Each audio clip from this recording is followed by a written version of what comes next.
Hello, folks, and welcome to John and Leon's Elvis Reviews. And this week we're going to be reviewing Elvis's RCA album, Elvis Now, and it'll be followed up by Elvis Now, the Follow That Dream version. And with me, as he is every week, it's Leon Smith. How you doing, Leon? Hi, John. How are we? It's been an eventful week. It has, hasn't it? Yeah, yeah, it's been an eventful week, and for people who know me personally, they know what it is and whatever, and yeah, and looking forward to this one this week, Leon. It comes from a favourite timeline. I wouldn't say it is my favourite album, but it's coming from a favourite timeline of Elvis's recording career. Yeah, 1971. I think it's a good idea that we've basically chosen to do essentially the first disc of the Follow That Dream one, because as well as getting the original album, it gets in the three singles that really never appeared on a proper studio album as well, Yeah.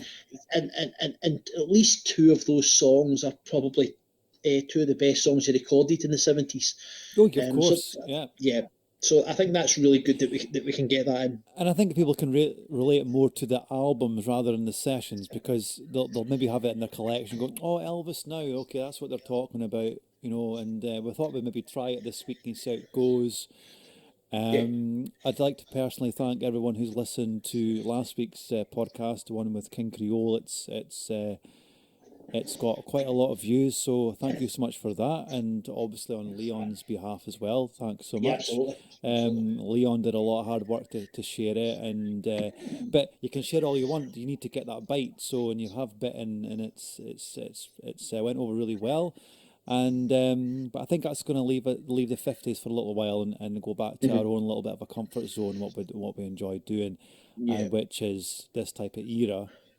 And but yeah, I mean, this. We usually have notes, folks, on our podcast. We don't. It's not scripted, but we usually have a notes there to sort of guide us. But we've got the tracks here in front of us from the album. I wouldn't say there's much notes to be needed, and me and Leon know this stuff inside out. Especially, Yeah. especially Yeah. this period in Elvis's recording career and his life, we know quite a lot about it. Um, so Yeah. Elvis, sorry, Leon, on you go.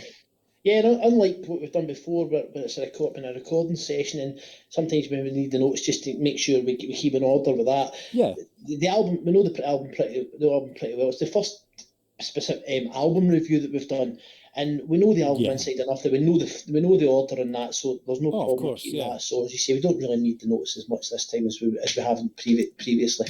Well, just a short recap on the album. Released in 1972. Um, it's it, it's got a strange flow, as in the title's a bit weird because it says Elvis Now, but it technically isn't. Mm-hmm. It's got tracks from 1969, 1970, and then mostly 1971. Mm-hmm. And some great tracks on it though. It's I would even go down the line of being saying it's folky. It's got a folk vibe. Oh, it definitely does. That's for sure. But it's a bit of a mismatch. There's a bit of gospel in there. There's a bit of country in there. Yeah, There's a bit, as you say, there's a bit of folk in there. So there's a bit of everything in it. I think It's neither one thing nor the other. no, and I think that's what happened. That's what Elvis was all about in the seventies. Don't you agree, Leon? And it was Yeah, a bit of everything in the album. All influenced based on Elvis's behalf. yeah. Because at that stage, he just recorded whatever he felt it was in his head at that particular moment. It was a bit unpredictable. Some of the recording sessions.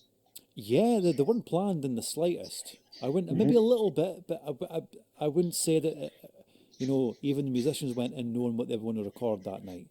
Well, I think, even the June 1970 stuff, the Elvis Country album was an afterthought because of the way that recording session developed. exactly, So, because most yeah. it was planned to be a lot of pop and Hmm. singles and whatever. The country thing wasn't planned in the slightest, and then it became the most successful album from the session. So, uh, that's the thing about Elvis's albums and sessions. You didn't know where they were going to go. I also think, John, that this album would have been a far better album and probably a far better selling album if one or two things had happened. Either that the three songs we'll talk about last, which are essentially the singles, had been included in the album, either added on to make it a 12-track album, so 6 songs, one, 7 the other, 13 tracks that we made it, or to the exclusion of one or two other tracks that were on the album. Yeah, and the thing about probably going from, say, 1971 right through to 77, you know, the albums didn't have 12 songs anymore, they had 10. So I think if the singles were put on likes of, say, from Elvis in Memphis, it would have done a bit better, you know, because the singles promote the album as well. So of course they do. And it would have it's RCA's marketing, and we could go into that all day. But I really like the album cover. It's inviting. It's a striking pose. It's that classic Elvis 70s, and he's still in good shape. You know, but it's relevant because it's a 1971 photograph from an album which, in the majority, resulted from a 1971 session. So it's relevant. It's not like the laziness that developed with the album covers as years went on. But exactly, Leon. Elvis in Concert, 1977, you have a 1975 photograph on the front, you know, or you have Promised Land, which I cover actually quite like, but it's a 1974 photograph on a 1973 on an album that was recorded in 1973. So, and released 75. Sorry, it's all weird, isn't it? It's all. It is, it is. And for the folks that were in the UK, must have thought Elvis's appearance seems to be going up and down, because the albums were in a weird flow. Look, for instance, the Good Times album, right? That's a post from June 1972. Yeah, It's like 2 years out. Yeah, but RCA had just got this lazy marketing strategy. Well, the cheapest cover they could stick on the front of it, and thinking that the content of the album itself would sell. It doesn't, unfortunately. It needs to be colourful, bright. You know, it's the 70s, for God's sake. Yeah, that's absolutely right. And you know, I don't know. I mean, they just kept the same cover over and over again. I'm like, geez, change it up a little bit, you know? Anyway, back to the album at hand, Elvis Now. Yeah. First track on the album, Help Me Make It Through the Night. Yeah. What do you think of that song,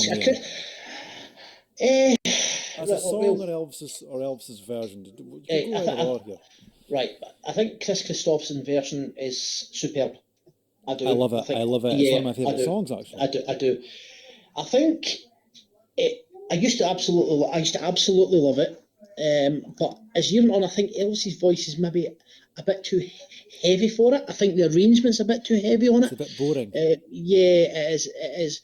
Although his live version's pretty good. You've just taken the words right out of my mouth.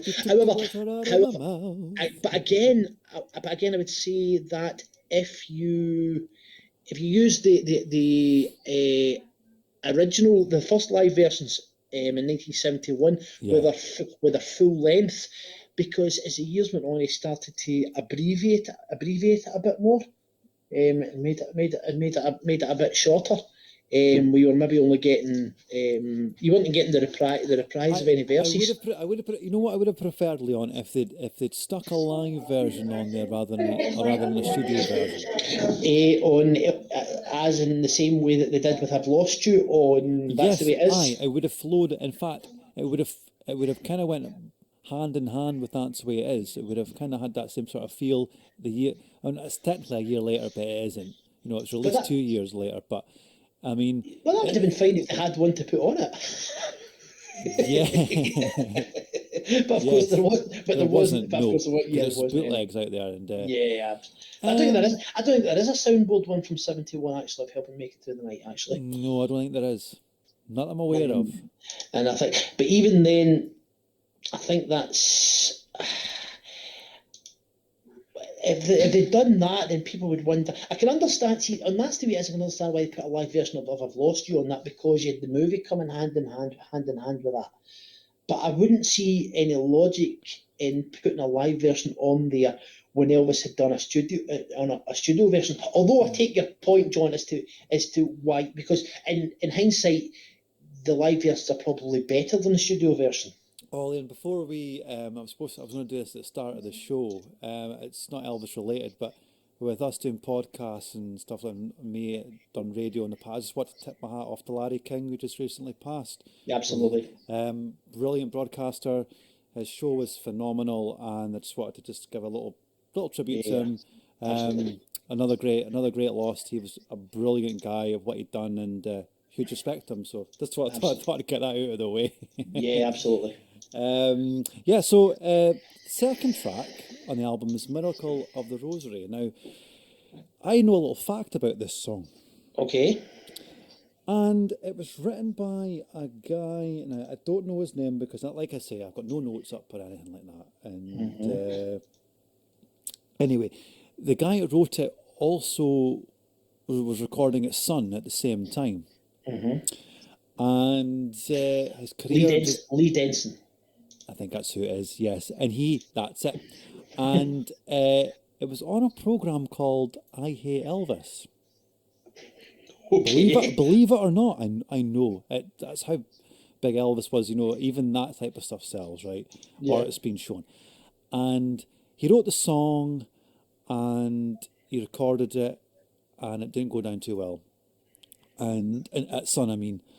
And so his career went down the hill, and he just hated Elvis. He was so green-eyed envy of Elvis' success. And then when he caught wind that Elvis recorded it in '71, oh my God, it was a big hoo-ha about it. If you want to look into it more, it just triggered my memory there, Leon, when I said the name of the song. I thought, oh, I know a little bit about that, and I quite like the song. And I don't understand why it didn't get put into He Touched Me. I really don't know why. See, I think the problem with that you might be getting at is that, see, Miracle of the Rosary is, see, the most of the songs on He Touched Me, or most of the gospel songs that Elvis recorded, they're kind of a general gospel song. But Miracle of the Rosary is almost, it would appeal almost entirely to somebody of the Catholic faith, and I speak as being as a Catholic myself, because it's essentially the Hail Mary word for word taken and bookended by a few lyrics at the start and a few lyrics at the end. Yeah. And I think that turned a lot of people off, because it's very in your face that way, of straight off the Hail Mary, and I think that and there's a lot of non-Catholic faiths who don't like the approach, that sort of approach. And I don't want to get into a theological debate here, but there's an awful lot of people of certain Protestant faiths, Christian faiths, who don't like any reference to Our Lady at all, and I think that might be some of what you're talking about, John. That's just my own personal view. Yeah. Do you know? It's because How Great Thou Art is kind of, the whole Christian faith gets that, whereas Miracle of the Rosary, I think that appeals to a certain denomination of Christianity. True, and I'd like to say I've heard the outtakes. I have, but I wouldn't be able to sort of put a review kind of side on it from me anyway. I don't know about you, but there's not a lot of difference between there's only the first take and the undubbed master, and there's not a lot, except Elvis added a harmony vocal overdub to his to the master. But apart from that, there's not really an awful lot of difference between them. And the next song, Hey Jude. Why did RCA release that? Really don't know. It's been a question of mine for a long time, and it didn't even flow well in even the '60s masters. It just But it was recorded in 1969. That's it. Yeah. It lay for 2 years, and there was only maybe a few songs that didn't make it onto from Elvis in Memphis or onto Back in Memphis, such as My Little Friend, and you've got Hey Jude. Yeah. But Hey Jude, there's a reason that it wasn't included. Because it's terrible? Well, okay, let's put it that way. But it's not even the full song. It's just Elvis having a jam. It is. He's just mucking about. Yeah, but we can't. If we're going to be fair and consistent, then we can't say just because something's a jam, it shouldn't be included in the album. Because there's a lot of song jams included in some of Elvis's albums, and they're absolutely fantastic. Yeah, and like what I've said in the past podcasts, that some of his jams are actually better than a master take or whatever. Yeah, so based on that, I don't think we can get away with saying just because it's a jam, it shouldn't be included. But you're right, it was and I'm rejected. not saying it because it's a Beatles song before anybody jumps on the bandwagon. Because I do like the Beatles song. I do like that. Nana Mouskouri, her version of Hey Jude is phenomenal, and I really like the arrangement of the song, simplicity, but it doesn't fit on the album at all. It just doesn't fit. And it doesn't fit Elvis's repertoire either. It just doesn't go. But look at and this it's the songs. I think it's more about the songs that were excluded because that was included. Was RCA running out of material? And I don't think they were, because they had, like you say, Leon, had singles there to chuck on. Yeah, well, as I say, when we get to after the end of the album, there's 3 singles that we'll talk about, and any one of those 3 could have been included that would have been better than Hey Jude. But it is what it is. It's there now, so you can't take it out. It's there. No, we can't. So, track 4 of side 1, Put Your Hand in the Hand. Yeah, back another to gospel number. Again. Yeah, back to gospel. Yeah. Do you know, funnily enough, I was watching a film the other night there called The Prisoners, which stars Hugh Jackman and Jake Gyllenhaal. And that song was playing in it, but it wasn't Elvis's version. It was Tammy Wynette's version. Tammy Wynette. Oh, that's right. She done that. Yes. Oh, yeah. I forgot about that now. It was that was on that. And I'm thinking to myself, wow. And it's actually very, very, very good. But but Elvis's version is very similar. It is indeed. It's even got the old cowbell in there as well. And yeah. And the song that we're talking about now, I didn't hear on the Elvis Now album at first. I heard it on Amazing Grace, the gospel box set. Yeah. Because my dad got it in '97.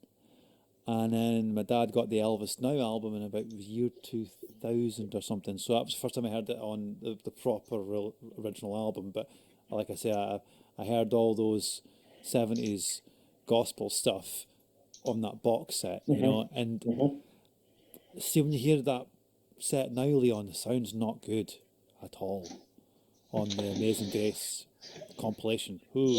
Yeah. Mixes are really weird. They are. Especially the 66 stuff. Yeah. It sounds very tinny. But that's a double platinum album, that Amazing Grace, by the way.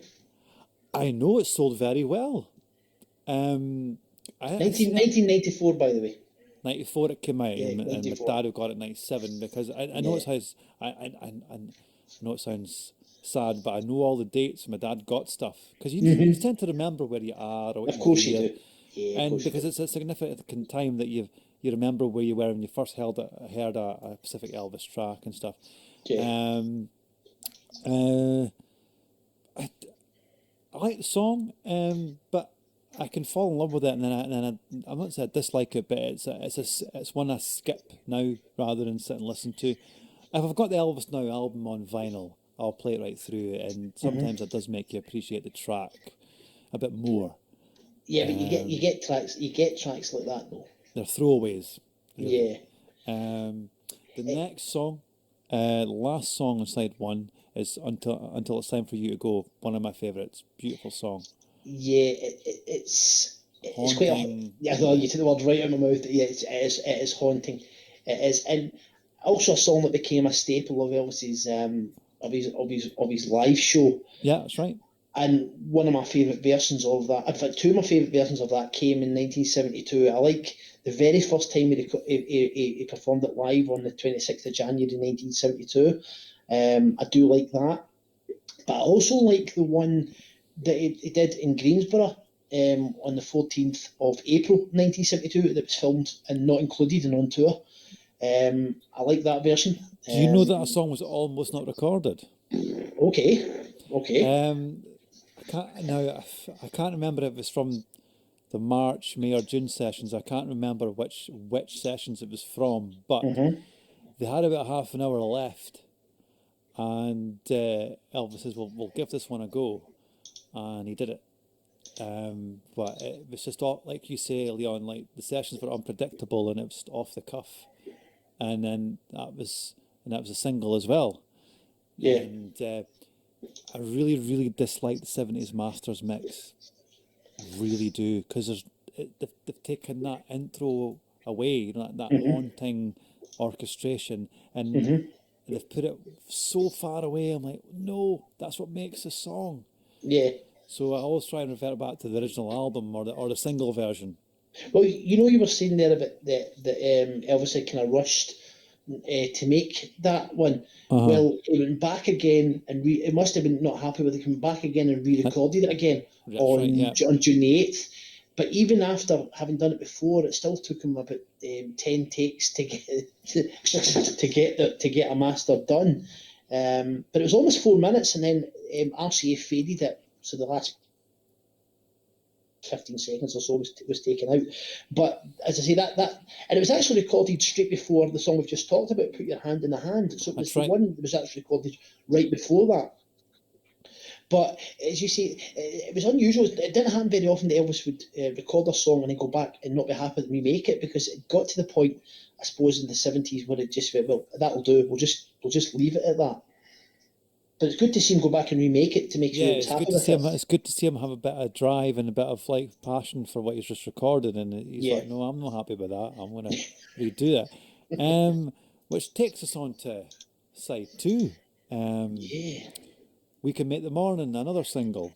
No, that's one of your favourites, isn't it? Yeah, I've always liked that song. It's very dark. And I like the narrative. I really do like the narrative of that song, and there's a few metaphors in there that I like as well. You know, when he says, "Hope keeps a foothold for the light." I think that's clever. It's good. Yeah, I think that's really clever. It's like being in the darkness. The whole thing is about we can make the morning, and it's. I think it kind of is it one of those things where Elvis was going through that really bad period in his relationship with, because this is around about the time where they separated. So I think that We Can Make the Morning kind of describes that we can get to the next stage. 71 is the verge of them ending. Yeah.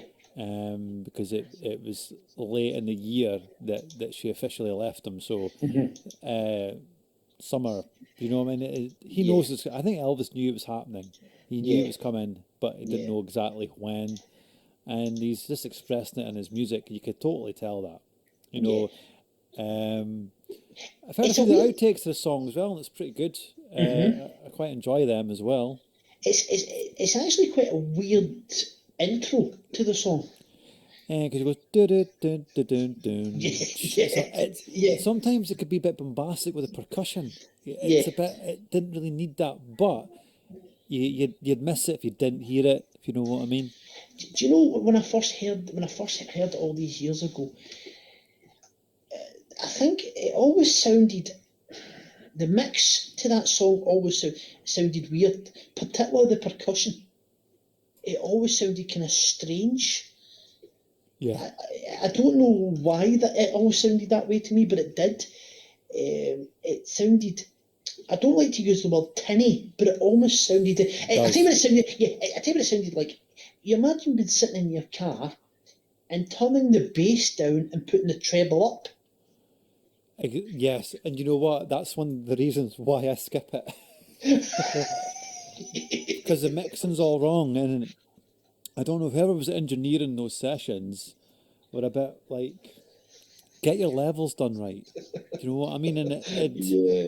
it's just, I mean, but the next track on that side of side B or side two, whatever you want to say, Early Morning Rain, great Oh, song. we could sit here and talk all day about that. I firmly believe that that's one of Elvis's finest recordings. I just think Oh it's yeah, utterly magnificent. and thank the Lord above, we got to see him doing it in a live environment on the post Aloha from Hawaii stuff. Yeah, but that's of course there would be another what August 1974 before we'd actually introduce it to the live show. Yeah, And yeah, unfortunately, most of the live versions that you get are abbreviated versions because it became a staple of the live show during the introductions when it John, it does it was for John for Wilkinson. John Wilkinson. For Yeah, John I was just Wilkinson, about to yeah, say that. Yeah, yeah. yeah, But yeah, but towards that mini tour of 19 at the end of 1976, every version that he did on that mini tour was a full version. yeah. And it's really good to hear him sing I it think it live. was a favourite of his. You can tell sometimes when Elvis Oh, is there's digging no a doubt. song because he does it quite often, Oh, there's no doubt. especially when he's doing it frequently on a tour as well. Um, I've said this a few times about other tracks, but it really, and I said, in fact, it was Gentle on My Mind where I really went big time about this opinion. I really am disappointed that most of the takes of Early Morning Rain are actually missing. I Yeah, know. I mean, the actual master itself is spliced, Yeah, but from takes 3, 10, and 12, but take 12 is actually missing. With nothing between four to eight. So, and if you hear the first few takes of it, you can hear it. It's good. And the only complete take that we have, other than the master, is take 11. If you get a chance to hear that, that really is a cracker. yeah. And I really do wish that we could hear more because Elvis, maybe you said at the start about it being folky. I think Early Morning Rain is definitely down that line, John. Oh yeah, definitely. It's always been a favourite of mine for years and years and years, and it's one of my favourites to sing as a singer. It's just easy going, you know. Uh, if you get the chance to listen to it, and I think he's painting great, a great picture with words in that song. as he always does, as he always does, and he's a storyteller once again in it, Yeah, yeah. and you know, and the next song on the album is Sylvia, Now that's from taken from the June sessions the year prior, 1970. yeah. It's one of those songs where I think a lot of people can take it or leave it. I've always liked Sylvia. I must be honest, but I like the middle it does get a section. bit it I does like the get a middle bit section. bombastic towards the end. Yes, and I think that's just typical 1970 Elvis though, innit? Power ballady, but I like the middle where the old weeping willow, and it's that instrumental part in the background. I just love that, and it paints a really pretty picture. But then it gets a bit too in your face. I'm like, oh, I really don't. No, Yeah. no, no. Do Didn't you need. know? I'm really glad that you mentioned you mentioned. I mean, you know, we love the 1970 recordings. We do. Yeah, We yeah, of absolutely adore course. it. But I'm glad you mentioned those particular lyrics. I think to me it's unimaginative and lazy writing. Tears on my pillow and weeping willow. Yeah. I think that's a little bit lazy, and like, none of that's Elvis's fault, obviously. But I just, and of course, that's just my opinion, of course. But and it's the second last song that was recorded in the Nashville sessions. So, Scraping the barrel, maybe. well, do you know? Yeah, but if you say the last song was Patch It Up, then that kind of True. Yeah, I flies in the suppose face that of that. conflicts to what we're trying to get a point across. Then yeah, I Yeah, suppose. but of the but there was fact that on that last day, June the 8th, 1970. There was 5 songs recorded, and apart from Patch It Up, none of the 5 of them were particularly fantastic. He started off that day with There Goes My Everything, which isn't a bad song, and we've discussed it before. But then it's If I Were You and Only Believe, neither of which are particularly top-notch songs. No, they're album fillers. They are. And What that kind Sylvia of backs is. up your point. Yeah, and that kind of backs up your point there that they got everything they needed, to be honest. Yeah, that session didn't really need to happen. The last one, not really, Leon. Because they're throwaway songs, let's face it. Yeah, but then again... I mean, I might get slated for saying that. But do you know what? I'm growing to love Patch It Up now from that session. I mean, the build-up, I love the drum beat, you know, it's got a good drive, got driving force behind it. But the older I get, and as you say about the writing, it's a bit sloppy. Yeah, it is. But we're nitpicking. We're nitpicking it, but that's what we're here for, really. Of course, we're here to dissect the album and give our honest opinion on the tracks. And certainly. Next song is Fools Rush In, Where Angels Fear to Tread, not to get mixed up with Can't Help Falling in Love, because some people do and it irritates me. But it's not the same song. Originally done by Ricky Nelson. Yeah. James Burton is in both songs. Yeah. It took a little while to do this song. 24 takes. Jesus, I know. And I don't understand. That is something that I don't get, because it's not. It's a nice wee song. One of my dad's favourites as well, but I would prefer if Elvis did it in 69 or even 70, because Elvis sounds so bored. He's not connected to the song in the slightest. No. And that's my opinion. And yet, it's the first song recorded that day. Yes, I know. I've done my homework on that one. And it's like, I don't know. But apart from It Touched Me, there's nothing really noteworthy from that 18th of May day's recordings, really. No, not really, Leon. No. I mean, don't know. Even the band sound a bit lazy, and James Burton's just like James Burton on Ricky Nelson's version is killing it, but on this one, But maybe that's why it took those 24 takes to get it. But then you consider, I don't think Elvis was the problem in that making of that song. I think it was the band. You think it's the band? The more I listen to it, I'm thinking, because Elvis is singing the same way. There's no changing for anybody in this song vocally. Do you know essentially though the best of it is that on that day, it's almost entirely the same band that was in Nashville. But there's a couple of points on that interesting things in that. You've got Joe Esposito listed as a guitarist on that day. I know, please no. And do you know who was playing piano that day? Joe Michelle of the Imperials was playing piano that day. And he's on that track. Yeah, and but David Briggs was playing piano as well. So it's difficult to know who exactly was playing on which track. It's quite possible they were both playing on that. But you had Charlie McCoy on the organ, so it's not as if David Briggs was maybe playing the organ and Joe Michelle was playing on the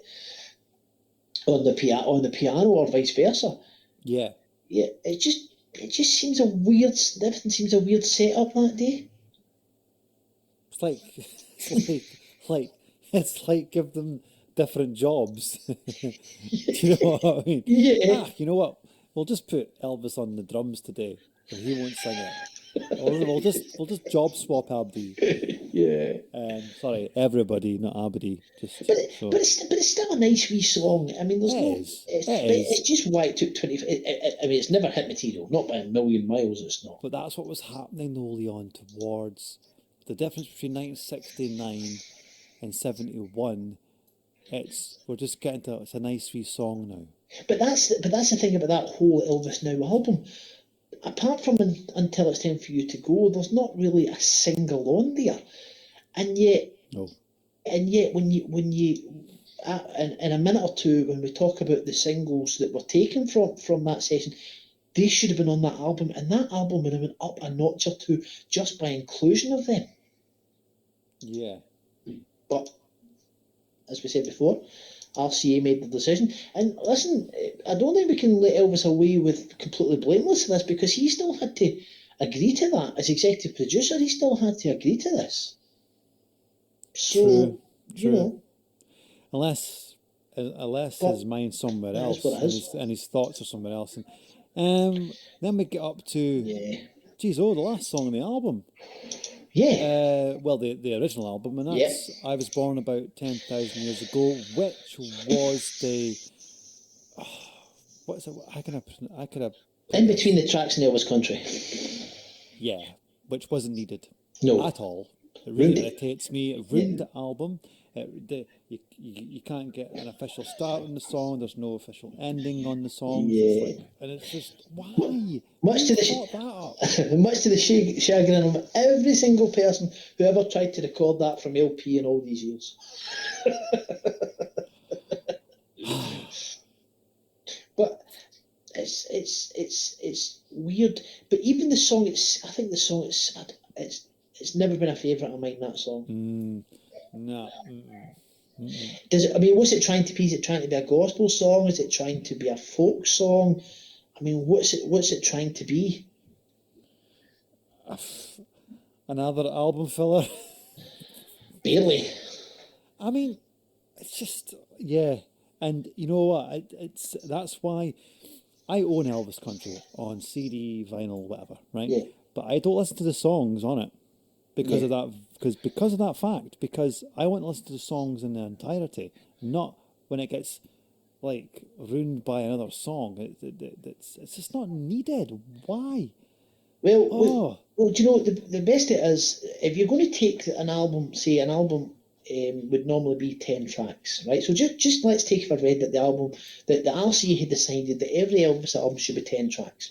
Yeah. So you've already said that Miracle of the Rosary should probably have been on He Touched Me. And then we've said that Hey Jude should never have been released.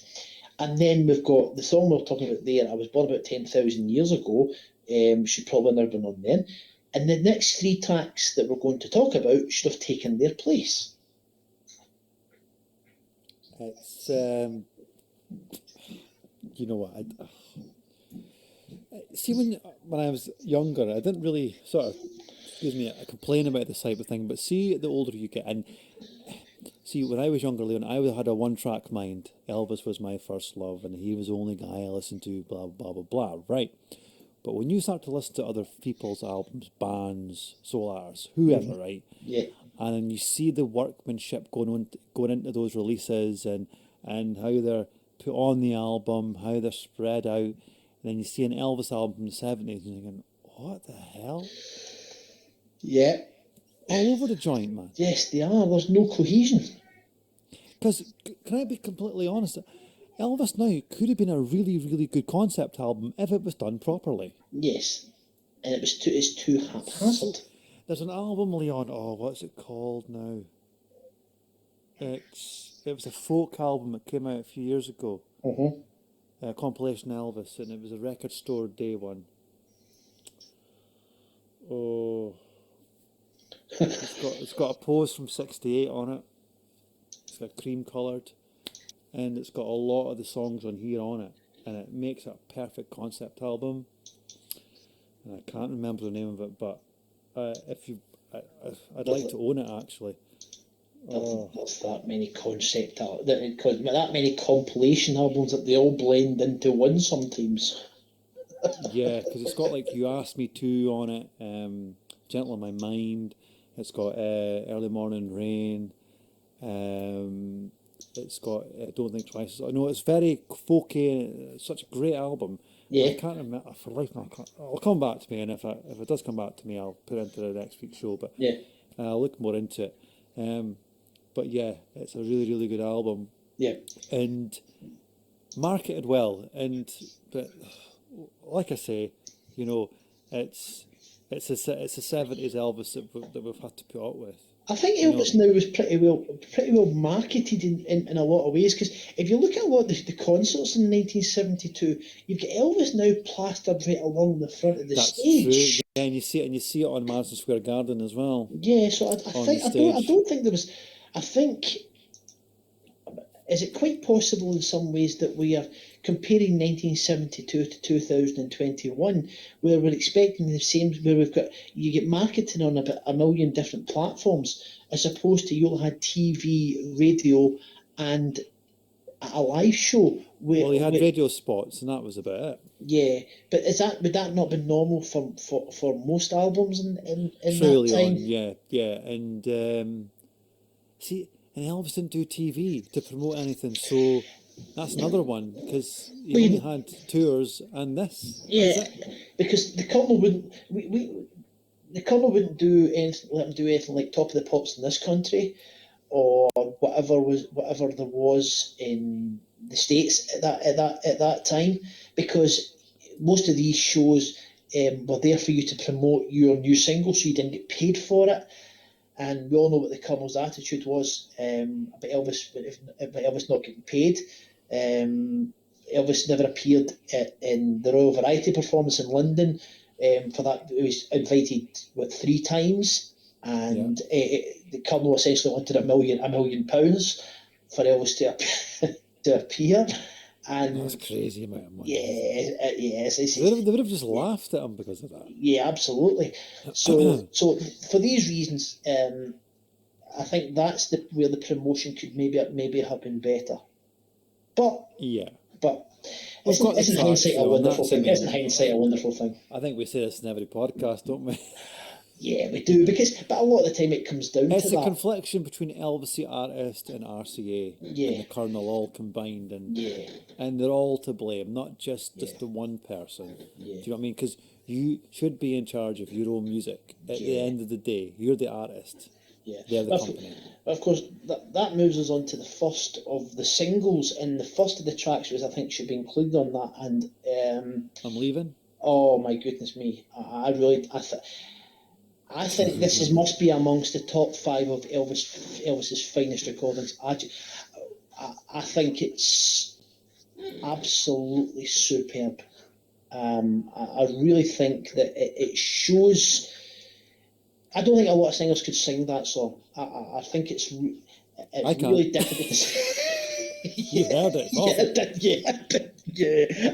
I was trying not to go there, John, but I think it takes a certain type of singer to pull that song off. There's a cracking falsetto in it as well, Yeah. and I think Elvis pulls it off brilliantly. None of it's forced. No. You can feel the pain that Elvis is trying to portray in that song. And I also think that the guitar playing through that song as well is utterly magnificent. Beautiful musicianship. The Oh, chord sequence is lovely. it It's is. dark. It It's is. melodic. Oh, you could just, yeah. And And you know what? It's beautiful song. I mean, oh yeah. I don't know what else to say about it. And well, you know, I think it's great that he actually included it in his live show. I think, yeah, I really think because there are so many different type versions like that. I think that I'm Leaving became a kind of forgotten song. And it was a single, let's not forget. It was a single, but it seemed, radio stations seemed to neglect it. I think it deserves to be far, far better known than it is. the first time I heard it, when did I? When was the first time I heard it? 70s Masters, Yeah. and I played that song to death. Mm-hmm. I really did. Honestly, it's beautiful song. It really is, and the outtakes are lovely. If you go onto Leon's channel, the Ultimate Elvis channel, Leon's just posted take one on there, so give it a listen. Nice wee plug there for you, Leon's. But it's there if you want to listen to it. Brilliant stuff. Or even just get the Elvis Now FTD if you really want to. But You've only got yeah, takes 1, 3 in the master. yeah, yeah. take one is, I think, there's a part in the first take where Elvis fluffs the lyrics a wee bit, and I think had he not done that, I think they may have got the master in one take. But then you hear take three, and at the end of here take three, you hear Elvis say, "Phew, man, it's tough, but the thing is what's worth working on." Yeah. And unfortunately, as the 70s progressed, that sort of attitude from Elvis in the recording studio wouldn't be the norm.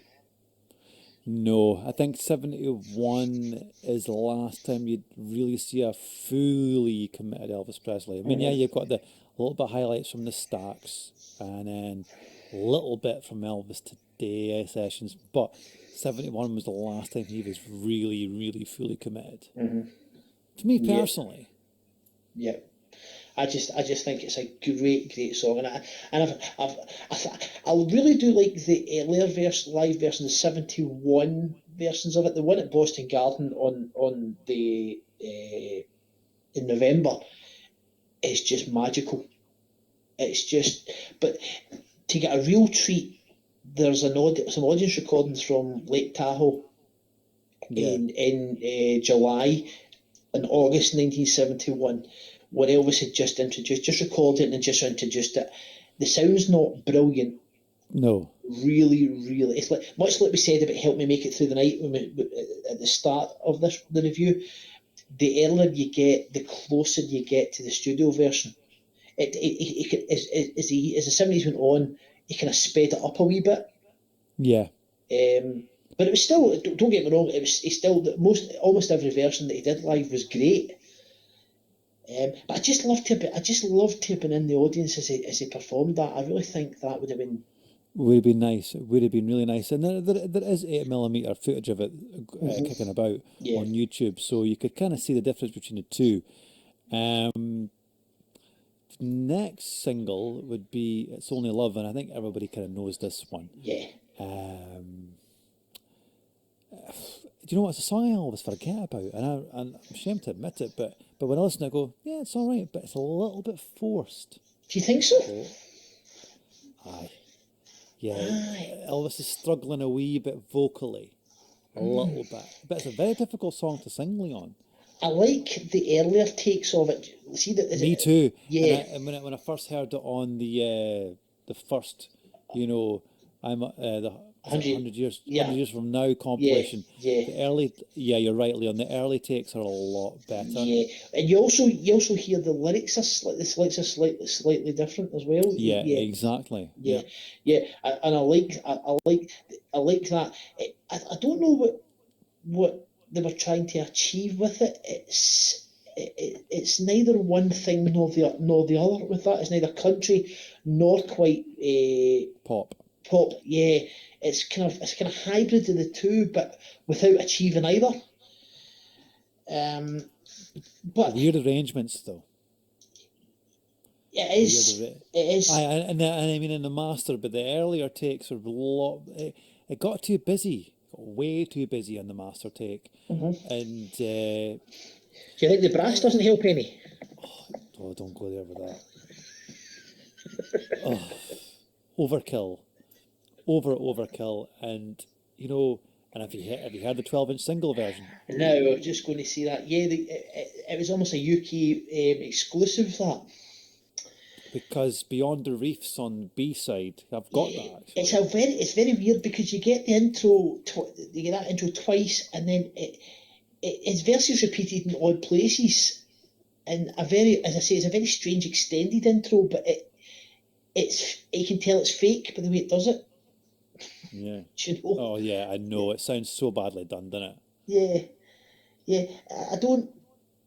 I really don't understand what they were trying to achieve with that. I mean, if you look in the UK, there was an album called The Sound of Your Cry, which essentially was much the same in the rest of the world. It was called The Greatest Hits Volume 1. Yeah. But in The Sound of Your Cry, it was the very first track on that album, but it says remix.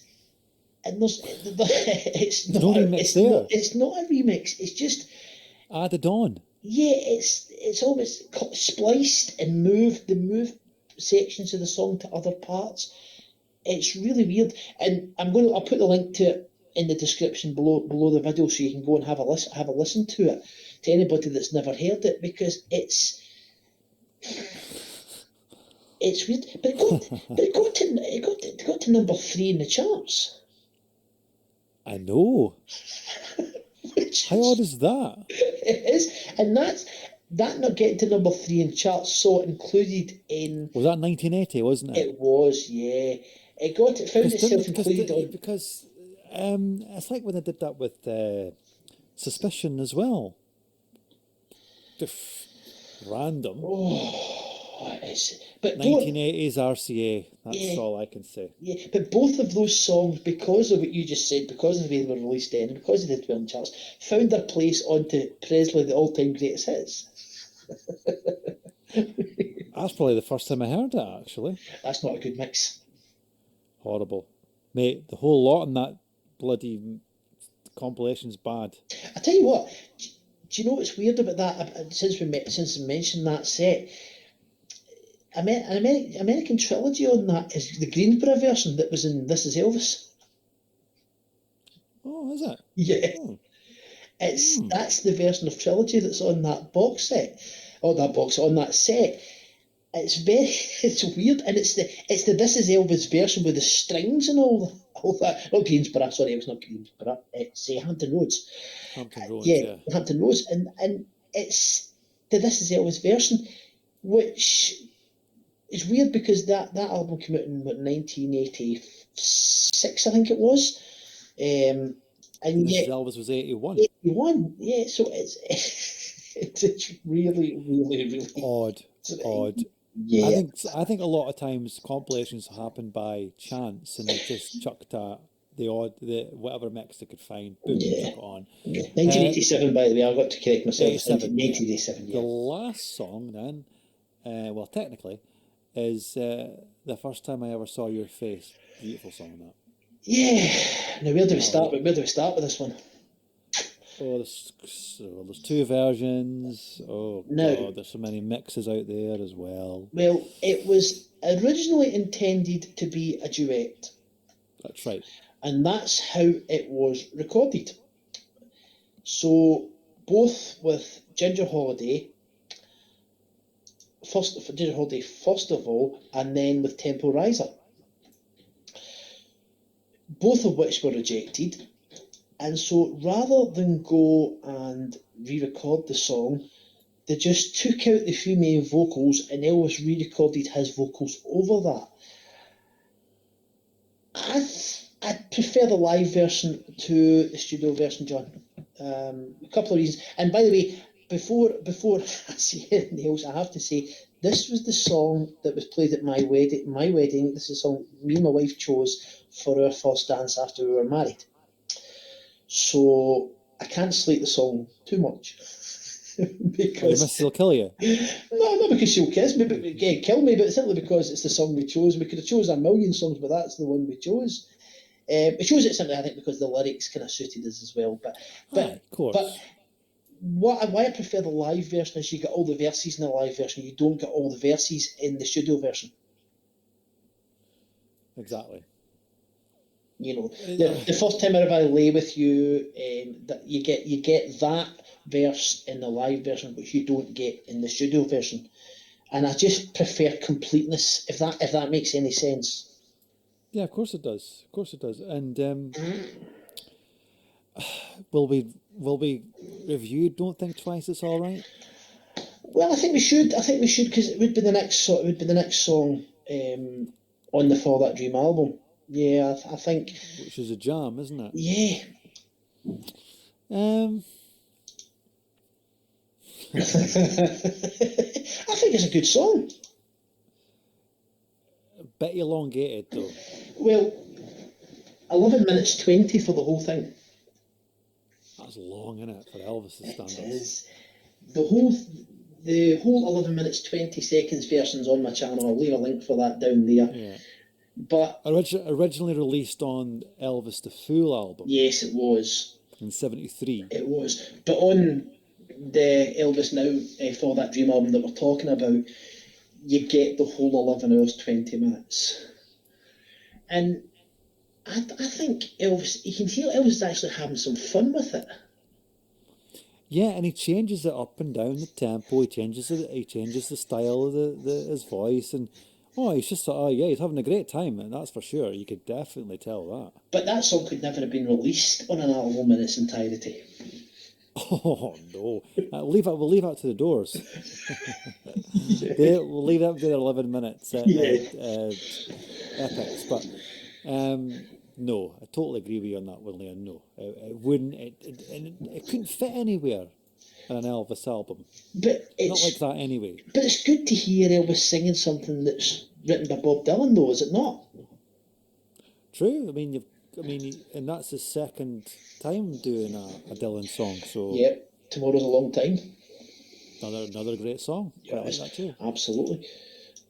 But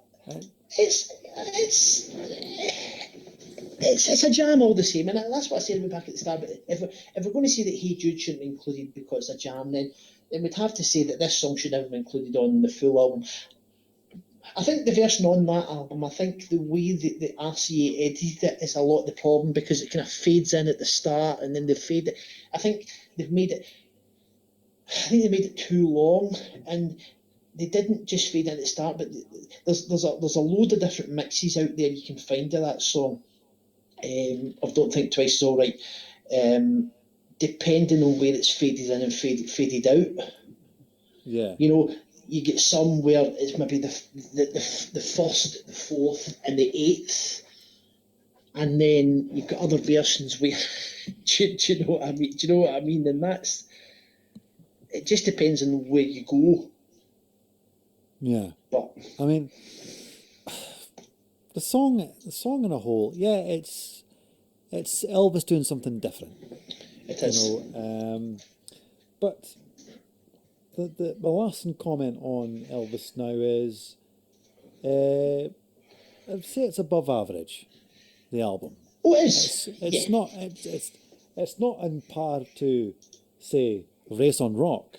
You know what I mean? It's got a lot of strong songs on it, but it was just all muddled up, and songs should have maybe belonged somewhere else, and it could have been made better. But as you say, Leon, hindsight's a brilliant thing. Yeah, it's a bit of a missed opportunity, I think. For 1972, it wasn't bad. No. Do you know what I mean? And I'd probably rate it about 7 out of 10. Yeah, that's fair. I think I'd agree with that. I think 7. It's a good strong 7. Yeah, because it could have been better than it was, but it's not going to be. It's not going to be from Elvis in Memphis. It's not going to be back in Memphis. It's not going to be Elvis's back, but it's a nice wee album. Yeah, it's not an album I would recommend anybody to use as an introduction to Elvis. No. I'd say it would be a fan favourite if you were a real hardcore fan like us, and we'll visit it from time to time. Yeah. Because we've heard Elvis at his best. Some of the songs in here are brilliant, but this is just, middle of the road. Yeah. And but like I say, Leon, in every podcast we have to do everything for Elvis's legacy, and I don't know what to do for next week. What are you thinking? Do you know what I think we should do? Tell me. I've got an idea. Okay. And this is for the listeners. Okay. And we'll give it to Wednesday. Okay. And we'll do a wee poll. Okay. And we could ask the listeners what they would like us to review. Okay. And it has to be excluded from what we've already done, obviously. We can't review the same thing twice. Yeah. Yeah. We could do revisits, but that's not till later on in our journey here. So, folks, if you want us to review something, just leave it in the comments section, and whoever comes out on top, we'll choose. We'll choose. What do you think, Leon? Yeah, we'll give it to Wednesday. Yeah, that's right. Yeah. We'll give them till Wednesday. That's giving you a good 4 days. And if not, if nobody's commented by Wednesday, we will choose ourselves. That sounds good. So I think that's fair. Yeah, that sounds good. And because we've got enough sort of subscribers now for people to sort of take a wee vote. Yeah, I agree. We've got 117 subscribers as of now. Yeah. So that's given a good sort of poll there. Yeah. Yeah. So we'll leave it up to you folks what you want to do. And he's the guy who uploads the videos anyway. So Leon will make up a little poll on the description as well. So you don't have to wait till you're like an hour in to hear us the announcement. So what do you think, Leon? Is that a good idea? Sounds good to me. And it's just a little bit of fun. Yeah, you know what I mean? absolutely. It's bringing our dimension to the channel, and we don't want to be just the same as everybody else on YouTube. We want to try and do something different all the time. But we'll look forward to hearing your comments and what you think about the album, and of course what you want us to do next week. And I think that wraps it up, Leon, doesn't it? It does. Yeah, I think it does. Another great show. Hope you've enjoyed it. Until next Sunday, and we don't know what it's going to be. It's up to you guys. And for myself and Leon, I bid you a very good well.